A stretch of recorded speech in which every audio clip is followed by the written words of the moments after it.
September na, bakit hanggang ngayon wala pa rin nabubuong deal ang Magnolia kay Xavier Lucero? Ayon sa spin mula kay Homer Sison, nung mga nakaraang araw nagkaroon naman daw ng offer para sa contract extension niya. Kaso nga lang ang kampo ni Lucero ang hindi pumayag sa offer na ito. Kaya hanggang ngayon wala pa rin nabubuong official contract extension para sa kanya. So ang mangyayari kapag walang deal hanggang sa katapusan ng Setyembre, tatanggapin na raw ni Lucero ang napakalaking offer mula sa Taiwan League. James Yap, posible raw bumalik sa PBA ayon kay Snow Badwa. Tara! Si Xavier Lucero na nagkaka-average ng 17.7 rebounds, 3 assists na siyang nagiging main weapon sa Magnolia at isa na rin sa mga magagaling na PF sa PBA, pero bakit wala pang contract extension? Kadalasan, inuunahan naman nila yan ng extension kahit malayo pa. Ang tendency kasi niyan, kapag hindi nila pinag-sign agad si Lucero, baka nga makakuha siya ng ibang PBA teams or mas malala, makakuha siya ng ibang liga sa labas at matagal pang makauwi. Lalo na si Lucero, mainis sa mata ngayon ng halos 3 overseas leagues at ang Taiwanese Ball Club daw ang pinaka-agresibo sa lahat. Baka ito na rin ang chance na makasama niya sensational former NBA player na si Jeremy Lin. Sa huling interview ni Lucero, sinabi niya na gustong-gusto daw niya maglaro para sa Magnolia. Handa raw siyang ilaan ang lahat ng natitirang playing years niya sa team na yan unless kung takot din si Lucero na iba ng PBA ng 3 taon bilang ito nga ang bago nilang patakaran dahil sobrang dami na ng mga lumalabas. However, may mga bagay din na hindi na kontrolado ng Magnolia dahil sobra lang daw sa expectation nila ang hinihingi ng kampo ni Lucero. Base sa magkaibang interview ng reliable websites na si Lucero din na nagpapahiwatig nga ng interes na maglaro sa labas ng bansa habang bata pa. So sobrang ganda ba naman ng mga offers sa kanya doon at nasa upgraded league ka pa? Imposibleng walang Pinoy hindi papayag sa ika ngay luxurious VIP offers nila. At balita ko ayon kay Korean Bake na mas pinalalaki pa raw ang sahod ng mga players na nakapaloob sa Asian quota.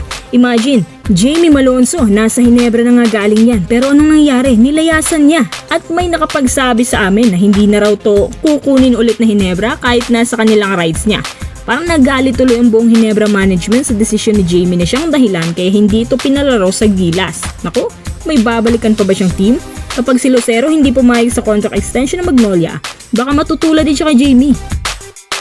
At after nila, baka magsusunod-sunod na yan. Sa 3 teams ng SMC, ang Magnolia din siguro ang mas maliit ng konti ang sahuran. Depende daw kasi yan sa quality ng isang team at kung gaano kayo kagaling sa contention. Ayon kay Coach Chito, naging maganda naman daw ang record ng team nung siya ang humahawak kasi lagi naman daw silang nasa playoff appearances which is tinanggal nga siya at under LA biglang may ganitong pangyayari pa.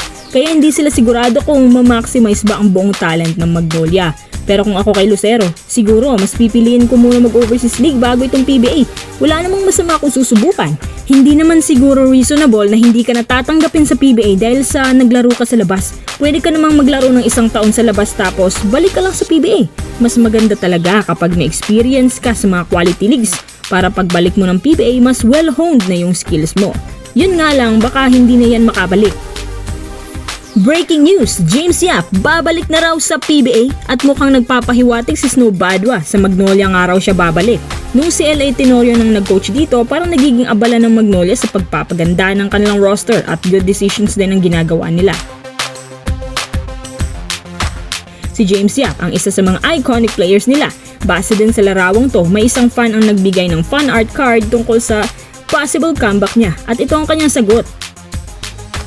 Kapag sinabi kasing pure foods, talagang James Yap ang unang tatatak sa isip mo dahil siya lang nag-iisang star player ng prangkisang to na nakapagbigay ng Grand Slam. Sa tulong niya at ng mga clutch baskets niya, binuhat niya ang Pure Foods franchise sa napakaraming titles. Kahit itanong mo pa yan kay Mark Baroka, pero since nung nawala siya, parang nawala na rin ng saysay ang buong franchise at hindi na sila nakabangon ngayon dahil wala pang pumalit sa kanya na gaya niya.